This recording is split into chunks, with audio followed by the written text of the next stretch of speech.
Hey, everybody. Welcome to the Clear Path Leadercast. Today is Thursday. It's 5 o'clock Eastern.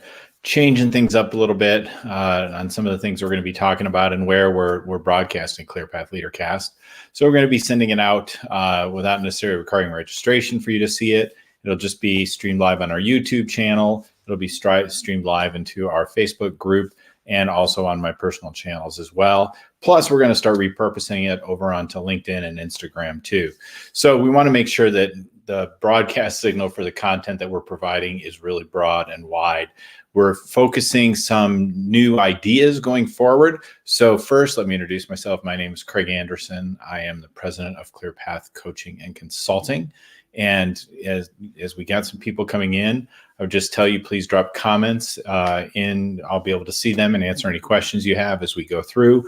Certainly happy to answer any questions as we go. If you turn on StreamYard within your application you're viewing this on, I'll be able to see your name as well. If you're catching this on the replay, give me a hashtag replay so that I know you've taken a look and I can come out there and take a look at your comments. So as I said, my name is Craig Anderson, president of Clear Path Coaching and Consulting. And today, what we're going to do is we're going to talk about 3 tips that will help you go from being an accidental executive to a confident leader. So what does all that mean, though? The term accidental executive. Sometimes I think I coined that term myself, although there is a book out on Amazon about it. So who knows? But I really came up through the ranks of corporate America, worked in Fortune 500 companies, and I've talked about that a lot. Led national sales teams for Fortune 500 companies, ran national divisions, grew a small business, and had a lot of success with those areas. But as I was coming up through my career, I was really struggling a lot with just becoming this corporate person. I have an English degree. I thought at one point I was going to be a teacher, and then I was going to be a financial aid officer at a college or university. There was nothing in my game plan that told me, hey, I'm going to go be a bank executive or a financial services company executive. And I really didn't have the background. I have a degree in English. I have a master's in higher ed administration, which is very different than an MBA. I can tell you we aren't looking at the same things in that program. So as I grew in my career, I was a great individual contributor. I ended up starting out in a sales role and did really well there. And as happens to salespeople who are really strong individual performers, they get promoted into leadership roles. And as much as I'd like to say companies do a fantastic job training people how to be leaders, the truth is they don't. Maybe you get lucky and you get a boss who's really got a coaching mindset or a mentoring mindset, and they kind of help you grow as a leader and help you solve some of these problems.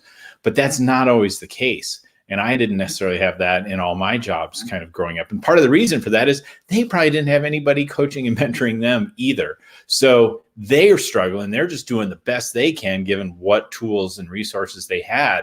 And maybe they got lucky. So it's a really challenging thing to get into that first-time leadership role. And people assume because you're a good individual contributor, thanks, Riley, you're going to be a good leader. And that's just not the case. Those skills are not always transferable. Now, sometimes bad sales reps are great leaders, sales leaders, and vice versa. And this isn't just in sales, right? This can be in any different position you're in operations and finance and accounting. You kind of come up, and even more so, a lot of people who maybe are fantastic architects, they spent a lot of time in college getting their architecture degree, or maybe they had a real passion for accounting and that's what they wanted to do, but they're successful and suddenly they find themselves running a business, but they don't necessarily have the tools or the background to learn how to lead effectively. And they certainly don't have any corporate resources that they might tap into because they're just a small business owner who's having a lot of success. So all these things kind of come together into this idea that you become an accidental executive. You're just going along, doing your career, working as hard as you can, doing as well as you can do. And then suddenly you're in charge. And for a while that can work pretty well. Maybe it's just you and a couple of people, but as you grow, there's all these different things and different pressures that come on you to be a leader or an executive in the organization.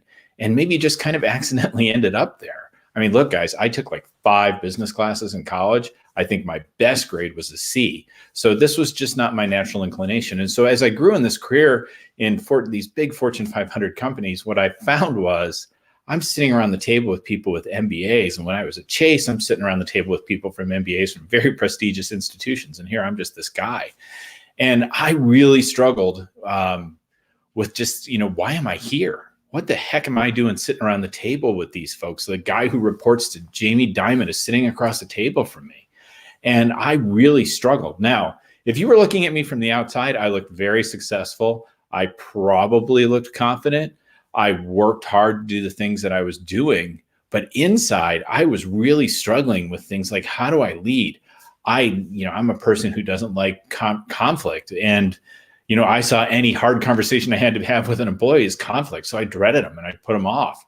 A lot of sleepless nights worrying about it, a lot of anxiety driving around it. So it was really a struggle for me to kind of move into this leadership role and this executive role. And that's something that I struggled with through a large chunk of my career until really much later on, I got my own executive coach who helped me to grow and learn some of the things that I'm going to talk about today. And I talk about in our group, the Clear Path Leaders Forum, where we put a lot of great content out there, even beyond these trainings. So you can join that group at clearpathcoaches.com/community. We'd love to have you in there and get you to be part of that community so we can talk to you more about these things. But today I want to talk about 3 things that were transformational for me and helped me become more successful and feel more confident and less stressed as an executive. And I want to share those things with you today. So that's my story. I'm sticking to it. What I want to share with you today is, again, these 3 tips. So 1, let's talk about the very first one. And this is really the big struggle point. It's just struggling with what's called imposter syndrome, where you just look around the table and you feel like, I don't deserve to be here. And you have this kind of low-level anxiety all the time, waiting for everyone else around the table to figure out, he's not supposed to be here, or she's not supposed to be here. Or if you're in a small business setting, you've grown your business, you're just faking it and you're just waiting for the rest of your team to just walk out the door because like he or she doesn't know what they're doing. And this really pulls at you and struggles at you. And sometimes problems grow in the organization because you don't have the tools or the knowledge to do some of the things that are the harder things. People think leadership is just being in charge, but leadership is a tremendous amount of responsibility. And there's a lot of things you have to do that are great, and there's some perks to it. And there's a lot of things that happen that are challenging and difficult. And, I have a client who I worked with, he was just struggling within his small business with lots of just problems with the employees, lots of challenging things going on between them, hurting morale of the team, kind of bickering, maybe some fighting. And, he just didn't know what to do about it. We had to talk about, how do we start to deal with having these difficult conversations to start turning these things around? And over time, and with the training that I provided and Clear Path Coaching and Consulting provided, we got him to the point where he was able to have some of those conversations. And thanks, Alan. And so once he was having those conversations, it's really been a sea change. And the people who really didn't want to solve this, they ended up leaving the organization, or he helped them leave the organization. And now he's been able to build a better organization where there's a lot more harmony. And when there's more harmony, you're more effective. So there's lots of things you can do. But if you are struggling with this imposter syndrome, you don't know what to do with those things. And so a couple of quick tips, if you find yourself feeling like I don't belong here, one thing that really helped me with my coach was just kind of validating those beliefs to say, are those beliefs really valid? And kind of sitting objectively to say, where are you getting this feedback or this input that you're not good enough? You've got good performance reviews, you've got a good 360. What's driving this for you? And I would come back to things like, well, I don't have the MBA. I don't have the training. I don't know what EBITDA is. I barely know what EBITDA is now. But, another piece of that is what I realized was the reason I was at that table was because I did have a zone of genius and I did have a contribution I brought to the team. And when I was sitting across in New York City up in the Chase Tower, in those conversations, I realized one of the values I brought was I had a long-term history and a varied history in the higher education finance space where I was. I had the voice of the customer. I brought a lot of value to that. I was able to get good salespeople into the organization, to grow the organization and have engaged employees. And that's the value I brought to the table. So once I started to realize, man, some of this noise is just in my head, and there is a value that I bring to the table. So that's thing 1, is kind of work on that mindset of that imposter syndrome, or whatever you call it as you're having these thoughts. That's step one towards getting to the place to move from being an accidental executive to a confident leader in your organization. Thing two, educate yourself. This is, the harder part, but there's books you can read, that you don't have to go get the whole MBA, but sometimes, there are programs at colleges like that, that are, financial training for non-financial executives. There's different things you can do. And in this world today, you can go out on Clubhouse and learn things. You can go out on YouTube and pick things up, but also pay attention to what's going on in the business. When you look at those people around you, what are the things that they're focused on? I could tell in the organizations I was in, is what are the metrics that matter? First, metrics matter, and putting together good data, not tons of data, but good solid data that provided information and provided value was important in the organization. So I started looking to see what are those things that I could provide value in. Don't be afraid to ask for help. I think this is especially true when people get promoted into those first leadership roles from the individual contributor role. You just got promoted, right? You are a boss now. You're a leader now. You don't want to go confess to your boss, I don't know what I'm doing. But try and find those places where you can ask for help. Try and find those mentors in the organization where you can. Or if nothing else, take the pulse. Pay attention in those business reviews that you attend, or the presentations when you happen to go up to kind of a larger level presentation. Within your own business, identify the key metrics leading and lagging that are really going to drive your business. Define how you're going to do the business, but start paying attention to what's important to the leaders that are above you and around you, and start training yourself on how to do some of those things. So that's the second piece of what I would really encourage you to do, is you want to transition from accidental executive to confident leader. And then the third piece, and I touched on this a little bit, is find support. This is a big part of the challenge, is finding the support. And there's some places, if you don't feel comfortable, and I would encourage you to find ways to feel comfortable, and we work with our clients on that, but find ways to get comfortable asking those questions. It's not true that there are no stupid questions. There are some stupid questions, but most of the questions you're going to have aren't stupid. And if you don't want to ask them in the large group, ask them casually to the side. Build the relationships, even if those relationships are lateral to you as opposed to your boss. Find those people who can help you within the organization. If you're the sales guy or you're the operations person and you want to know better some of the financial pieces, talk to kind of your peer on the financial side. Say, hey, would you help me kind of work through this number? Just walk me through this. Find those kind of peers that you can provide support to. And guess what? You have valuable information for them as well. So you can create an exchange to do that. If you own your own business, go out and find other business owners. Help hold each other accountable to learning some of these things.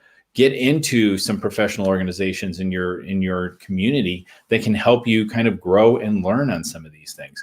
But you've really got to find the support. What really ultimately worked for me, and trust me, I read every leadership book known to man. And here's some of the challenge with the leadership books is, I am not, and I've just lost his name, the guy who ran Jack Welch.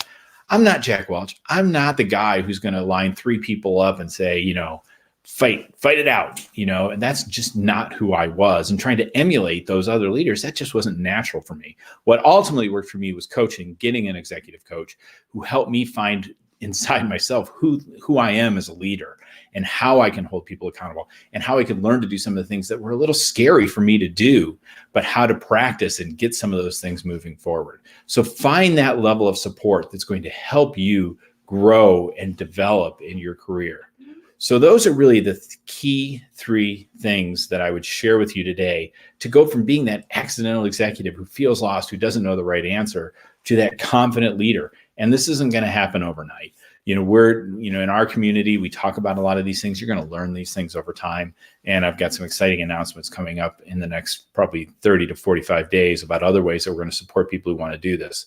But thanks for the comments, Riley and Alan. I'm really glad to hear that, this is valuable. And I'm sure, Alan, it happens in education. It happens in a lot of careers. We have a tendency to promote strong performers and then just let them sink or swim.